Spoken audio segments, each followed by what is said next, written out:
Bonsoir à tous et bienvenue sur Monaco Info. C'est parti pour une nouvelle édition en ma compagnie si vous le voulez bien.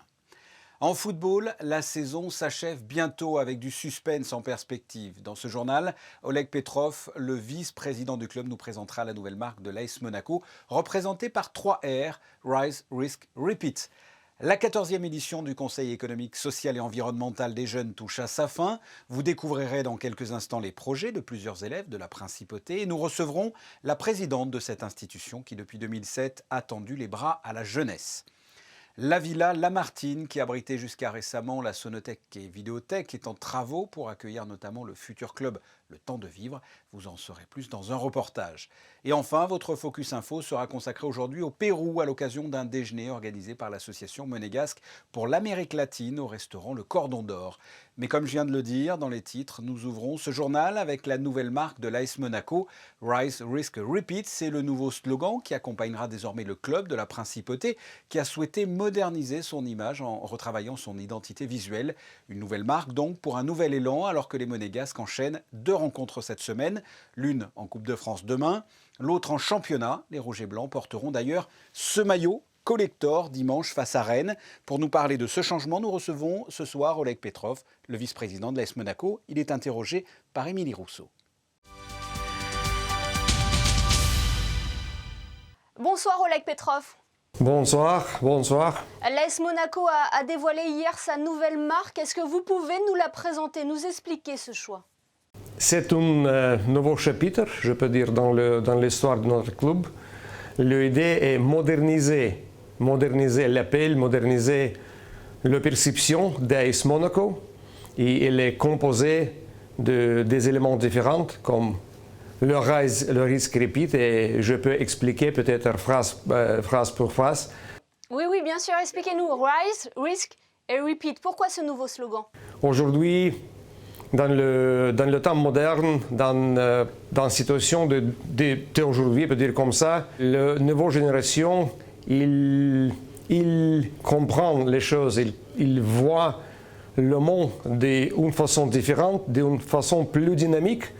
C'est pour ça que l'idée est d'échanger l'image pour faire Monaco être plus proche. Le rise, ça signifie pratiquement l'ambition de s'affronter, d'être capable de s'élever, d'affronter ces défis. Le risque fait partie d'un jeu, fait partie d'une vie. C'est pour ça, pour arriver à succès, pour gagner dans la vie, pour gagner dans le terrain et hors de terrain, c'est pour ça que le risque fait partie de notre système. Et le repeat? Monaco est un club historique, même nous sommes petits, Principauté à seulement 2 km², mais nous sommes très, très forts. Pour beaucoup de générations, le club a été capable de démontrer sa volonté, sa capacité de compétir à un niveau très haut, à affronter l'équipe plus forte d'Europe, comme Real Madrid, Arsenal, Manchester et autres. C'est pour ça, répéter, ça signifie être capable de toujours, malgré les difficultés et problèmes, toujours arriver de nouveau, arriver à succès, à affronter les situations et être capable de gagner. Oleg Petrov, pourquoi avoir choisi de dévoiler cette nouvelle identité quelques jours avant la demi-finale de la Coupe de France et à 2 journées avant la fin du championnat? C'était le meilleur moment? Nous avons pensé que pour montrer le nouveau visage du club, je peux dire comme ça, c'est bon de faire le changement des logos. Nous sommes à la fin du championnat, très chargé, très intéressant, très, je peux dire comme ça, très haut. Je pense que c'est un moment parfait pour ce changement. Vous le soulignez, l'AS Monaco a son destin européen entre ses mains. Vous y croyez, Oleg Petrov? À le début de la saison, notre ambition était d'arriver à championnat européen. Ligue des champions, c'était vraiment une ambition très grande. Je ne pensais pas que l'écart entre leur première et deuxième et troisième place sera peut-être 2, 3, 4 points seulement. C'est vraiment une situation unique et nous sommes prêts, frères, de de cette réalisation, de ce résultat, je n'espérais pas que nous arriverons à cette position. Merci infiniment, Oleg Petrov, d'avoir répondu à nos questions en français. Merci beaucoup. Merci, mon plaisir. Restons avec l'AS Monaco Football Club pour un grand rendez-vous. Bonsoir Christina Thomel. Bonsoir Fabien, oui parlons football à présent avec cette conférence de presse d'avant-match qui vient de se tenir. Monaco affrontera Rumilly demain 21h15 pour les demi-finales de Coupe de France. Je vous propose d'écouter l'entraîneur des Rouges et Blancs, Niko Kovac. We have two targets, two objectives, so clear we want to go into the final and the next one we want to finish third. So let's see after tomorrow, then also after Sunday. What is possible, what is necessary, what is achieved, what is not achieved. Alors que se profile la demi-finale de Coupe de France, les joueurs de l'AS Monaco sont entrés dans une bulle de performance. Durant cette période, les hommes de Niko Kovac seront logés dans un lieu réservé pour l'occasion. Parlons culture à présent, avec tout d'abord un concert donné par l'OPMC. Oui, un concert symphonique sera donné ce dimanche 16 mai à 15h à l'Auditorium Régnier 3. Après un récital électrisant en janvier dernier, Alexandre Kantorov, la nouvelle star du piano, vainqueur du dernier concours à Moscou et artiste en résidence de l'OPMC cette saison, nous offre pour son premier concert avec l'orchestre un programme d'une vitalité extrême où la passion et la fougue se mêlent à la poésie pour transporter le public au plus profond de l'âme russe. Un concert qui sera dirigé par le chef français Jérémy Roré. Culture toujours, la Fondation Prince-Pierre propose une conférence. L'auteur Sylvie Germain donnera en effet une conférence ce lundi 17 mai à 16h30 au Théâtre des Variétés de Monaco. Depuis 30 ans, l'auteur construit une carrière centrée sur la littérature, couronnée de nombreux prix pour laquelle elle ne cesse de questionner le sens des mots, le pouvoir de la langue ainsi que l'art de l'écriture. Merci, on vous retrouve Christina dans quelques instants pour la suite de l'actualité en bref. Le Conseil économique, social et environnemental est la 3e assemblée de la Principauté, après le Conseil national et le Conseil communal. C'est une assemblée consultative qui regroupe des acteurs économiques et sociaux du pays. Et bien depuis 2007, cette institution invite chaque année la jeunesse à s'impliquer dans la vie publique de la Principauté. Reportage de Vanessa Dessy. Destinée à donner la parole aux jeunes en principauté, la séance plénière du Conseil économique, social et environnemental des jeunes aura permis de soumettre 4 projets au vote des lycéens. Tout d'abord, la création d'une application qui informera les jeunes sur les activités et les événements disponibles en principauté tout au long de l'année via un agenda au jour le jour. Un projet de promotion de la vie piétonne était également proposé avec la mise en place d'une journée mensuelle sans voiture à Monaco. Plusieurs villes le font déjà en Europe et non seulement, donc ça nous a inspiré entre autres. Et on aimait bien ce projet, on était attachés à ce côté écologique, on trouvait ça pas mal. On a parcouru nous-mêmes les parcours pour voir si c'était faisable, accessible facilement.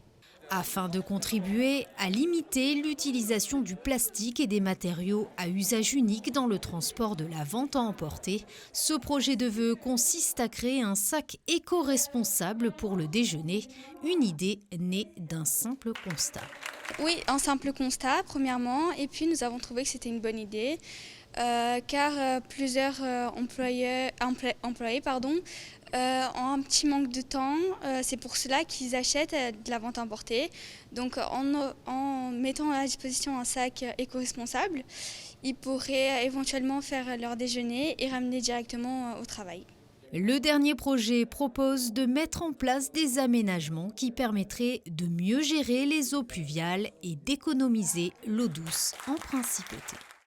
Voilà pour ces projets 2020-2021. Nous sommes ce soir avec la présidente de cette institution, Caroline Roguignon. Bonsoir. Bonsoir Fabien. Depuis 2007, le Conseil économique, social et environnemental fait participer la jeunesse. C'est important. Quel est l'objectif ? C'est important. C'est vrai que nous sommes à notre 14e édition et on a 25 jeunes aujourd'hui présents qui ont soutenu leurs vœux avec brio. L'objectif, c'est de les faire participer à la vie publique de la Principauté, leur permettre de créer le monde de demain et de participer à cette création. En fait, ces jeunes ont des idées novatrices, ils sont dans aucun carcan, contrairement aux adultes qui ont le poids de leurs années. Ils ont des idées fraîches, ils ont des idées qui les concernent. Et d'ailleurs, on a vu, et on voit tous les ans d'ailleurs, mais que leurs idées s'orientent vers l'environnement et s'orientent vers le numérique et s'orientent vers tout ce qui peut les concerner. Donc vous l'avez dit, c'est la 14e édition, c'était la séance de clôture. Qu'avez-vous pensé de ce cru 2020-2021 ? Un excellent cru, comme tous les crus d'ailleurs, mais un excellent cru, et je suis ravie de ce cru parce qu'il fait écho au rêve dont nous a fait part notre souverain il y a quelques jours lors de la journée annuelle de la mission de transition énergétique. Son rêve étant d'avoir un Monaco sans circulation, sans bruit, avec une grande qualité de l'air, la circulation électrique. Et on voit avec l'un de nos vœux qu'on répond parfaitement à cette problématique. Avec un autre vœu, on répond parfaitement à sa problématique aussi, qui est d'un monde avec zéro déchet. Et d'un Monaco avec zéro déchet. Et ces projets, en règle générale, aboutissent. Ces jeunes, depuis 14 éditions, ont fait avancer, ont amélioré le quotidien en principauté. Il y a du concret au bout ? Il y a du concret, il y a souvent du concret. Alors je vais vous redire notre centre Régnier 3, auquel je pense régulièrement parce qu'il aide les personnes qui sont institutionnalisées au centre Régnier 3 et leur permet d'avoir un jardin thérapeutique et sensoriel. Mais aujourd'hui, pour être plus dans l'actualité, il y a le projet d'une navette maritime entre Nice et Monaco, donc qui vient des idées des jeunes, du CESE. Ils pensent souvent à l'année dernière, on avait des îlots fraîcheurs qui vont voir le jour au Larvoto pour la qualité de vie. Enfin voilà, il y a différents vœux qui évoluent. Et puis quand ils ne sont pas pris immédiatement, ils sont pris ultérieurement. Enfin, le gouvernement est très sensible et s'inspire souvent des propositions des jeunes. Et d'un point de vue pédagogique, qu'est-ce que ça leur apporte ? Ça leur permet d'appréhender un petit peu le monde institutionnel, d'apprendre à s'écouter, à se respecter, à écouter son prochain. Ça leur met un pied dans le nouveau monde en fait, social et économique. À l'inverse, qu'est-ce que ces jeunes apportent au Conseil économique, social et environnemental ? J'imagine que vous en tirez aussi des enseignements. On en tire des enseignements, bien sûr. Déjà, ce qu'ils apportent, c'est des idées nouvelles, des idées que nous, plus âgés, moins vierges, on n'aurait pas eu. Donc ces nouvelles idées qu'on apporte et on joint tous leurs vœux à nos vœux et toutes ces idées sont apportées à nos autorités. Donc ça nous apporte à nous, ça apporte au gouvernement, au Conseil national, à tous les dirigeants de Monaco, bien sûr, notre souverain et la mairie. Et ce qui nous enseigne en fait, c'est qu'ils sont très déterminés. Quand ils ont une idée, ils vont jusqu'au bout de leur idée, ils défendent leur idée becs et ongles et leurs idées se transforment en vœux qui sont généralement, et qui l'ont été en tout cas aujourd'hui, votés. Caroline Roguignon, merci d'avoir répondu à mes questions. Merci Fabien. La villa Lamartine est une propriété de la mairie et des travaux y sont actuellement entrepris. Lesquels et pourquoi ? Éléments de réponse dans ce reportage de Sandrine Nègre et Orazio Gaggino.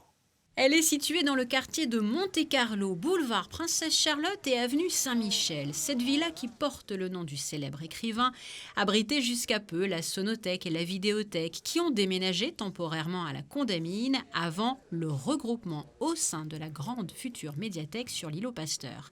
La villa Lamartine, bâtiment de la toute fin du 19e siècle, s'apprête donc à avoir une nouvelle vie. Aujourd'hui, le but, c'est de transférer définitivement le club Le Temps de Vivre pour en faire comme avant une maison de vie, d'animation, de culture et même au-delà un espace intergénérationnel où à terme il pourrait y avoir toutes les générations qui utiliseront ce bâtiment. Le projet architectural prévoit de maintenir le style très classique de cette villa avec ses corniches par exemple, tout en l'associant à un design et une ambiance plus moderne au style boutique-hôtel. Les premiers gros travaux vont être le renforcement de tous les planchers par leur démolition et remise en état et attaquer au final les aménagements et la décoration. Et l'ensemble des nouveaux espaces situés au cœur de la villa Lamartine devraient ouvrir après 24 mois de travaux en 2023 pendant l'été. Nous retrouvons Christinda pour un point sur l'actualité. Après le e-prix le week-end dernier, Fabien, eh bien, place bientôt à la Formule 1 dans une semaine, dès le jeudi 20 mai. Jauge pour le public, terrasse, bateau. Je vous propose d'écouter Patrice Cellario sur ces différents points. Pour le Grand Prix de Formule 1, nous ouvrons la possibilité au public, sans restriction d'origine de celui-ci, à venir assister au Grand Prix dans les tribunes, avec une jauge qui est grosso modo pour le jeudi, pour le samedi et pour le dimanche de 40% de la jauge, enfin de la capacité des tribunes assises, soit 7500 spectateurs. Quelles sont les décisions qui ont été prises concernant les terrasses ? Alors les décisions vont être finalisées là, mais elles seront dans le même esprit que ce qui a prévalu pour le Grand Prix historique et pour le e-prix, donc des conditions très restrictives par rapport à ce qui était je dirais la pratique des années précédentes, de manière à ce que on maîtrise la présence du public aux alentours du circuit. Dans le cadre de la relance économique et plus particulièrement du Fonds rouge et blanc, la principauté met en place une nouvelle mesure appelée Ticket Taxi Plus. Et oui, effectivement, après un dîner au restaurant ou quelques emplettes à Monaco, il est dorénavant possible de bénéficier gratuitement d'une course intramuros en taxi grâce à ces fameux tickets Taxi Plus. Alors l'objectif est simple, relancer et soutenir l'activité des chauffeurs de taxi fortement impactés par la crise sanitaire ainsi que celle des commerces et des restaurants. Ticket Taxi Plus va également permettre d'améliorer la qualité de vie des résidents monégasques. Ce ticket de course d'une valeur de 15 € est totalement pris en charge par le gouvernement monégasque et par les restaurateurs et les commerçants partenaires. L'un finance le ticket à hauteur de 10 € et les autres participent pour les 5 € restants.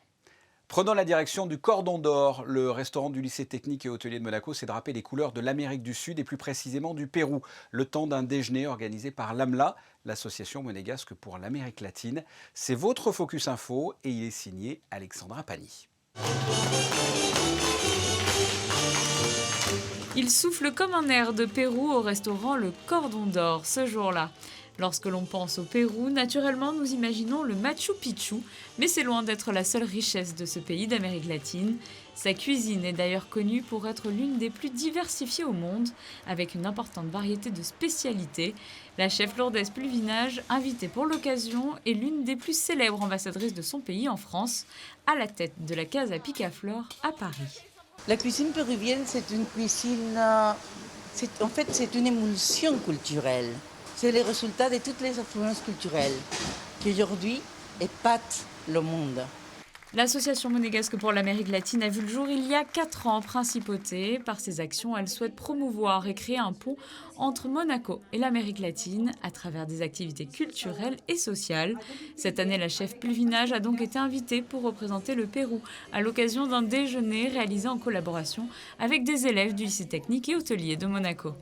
Et pour eux, c'est un aboutissement de pouvoir mettre en œuvre ce qu'ils ont appris à l'école et d'appliquer ça sur un autre type de cuisine. Au programme de ces 2 jours d'échanges culturels, des masterclass de cuisine et de bar sont dispensés. Les élèves peuvent ainsi découvrir les spécialités du Pérou et notamment l'un de ses cocktails emblématiques, le Pisco Sour. Alors, le Pisco Sour, c'est le juste équilibre entre l'acidité du citron vert, le sucre de canne et le pisco. Voilà, avec quelques touches d'angostura. Connaître et découvrir la culture et les traditions d'un autre pays grâce à des ateliers pratiques et apporter des connaissances supplémentaires à ses élèves dans leur CV, c'est l'un des objectifs de cet échange organisé par l'AMLA. Mon idée, vraiment, c'est de transmettre ma culture péruvienne à travers la cuisine.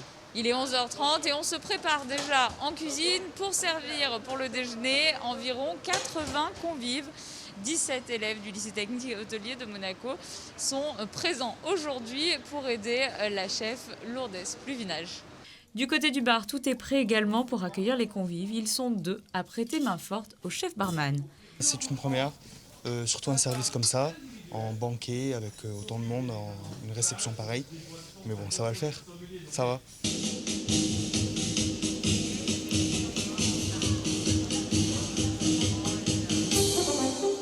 Pour accueillir les convives, la marinera, une danse traditionnelle du Pérou. Les invités prennent ainsi un ticket à destination directe de Lima. Puis à l'étage, les odeurs des plats s'échappent des cuisines en amuse-bouche, Saint-Jacques, cœur de bœuf et empanadas, ceviche de dos de cabillaud, causa, un plat typique du Pérou à base de pommes de terre farcies au crabe, puis un gigot d'agneau aux épices péruviennes. Des saveurs souvent méconnues de la part des élèves, de nouvelles connaissances qui leur seront utiles dans leur future carrière. Ça s'est plutôt bien passé aujourd'hui, c'était une très belle expérience. Et c'était un peu stressant, mais ça s'est bien passé au final. Ça s'est passé très bien. On a appris des nouvelles recettes, des nouveaux ingrédients. Échange culinaire, mais aussi solidaire, c'est toute l'ambition de l'AMLA. À cette occasion, un chèque de 3 000 € a donc été remis par la direction de l'Éducation nationale de la jeunesse et des sports à la Fondation Princesse Charlène de Monaco pour apporter un soutien financier à la création de 2 écoles de rugby. C'est une très belle expérience, c'est vraiment une belle réussite que nous avons mis à l'honneur le Pérou à Monaco. Et c'est vraiment, voilà, on était très touchés et à la fois très émus de pouvoir partager notre emblème du Pérou à Monaco. Partage de connaissances et de saveurs, un cocktail réussi pour cette première édition qui a déjà pour ambition de revenir l'an prochain avec la République dominicaine à l'honneur cette fois-ci. Vous avez pu voir sur ces images le souverain et Bernard Laporte qui venaient de participer juste avant ce déjeuner au tirage au sort d'un tournoi international et qualificatif pour les prochains JO qui se disputera les 19 et 20 juin au Stade Louis II. On passe à la météo. Quel temps fera-t-il ce jeudi ? Eh bien oui Fabien, la journée de jeudi sera capricieuse. Quelques passages nuageux sont prévus en cours de matinée, mais le soleil sera tout de même présent. Le temps se couvrira progressivement et durant l'après-midi, des passages orageux et un risque d'averse est à prévoir. Du côté des températures, 11 degrés pour les minimales et 17 pour les maximales. Le soleil se lèvera à 6h05 et se couchera à 20h47. L'eau sera à 16 degrés. Jeudi 13 mai, nous fêterons les Rolandes. Merci, on se quitte avec les photos du jour. C'était l'objet de votre Focus Info. L'association monégasque pour l'Amérique latine a proposé le Pérou comme thème d'un déjeuner au cordon d'or avec de la danse traditionnelle en amont. Ce sont des photos signées Stéphane Dana. Merci pour votre fidélité. La suite de vos programmes sur Monaco Info. Vous retrouverez Émilie Rousseau dès demain 19h. À très bientôt. Au revoir.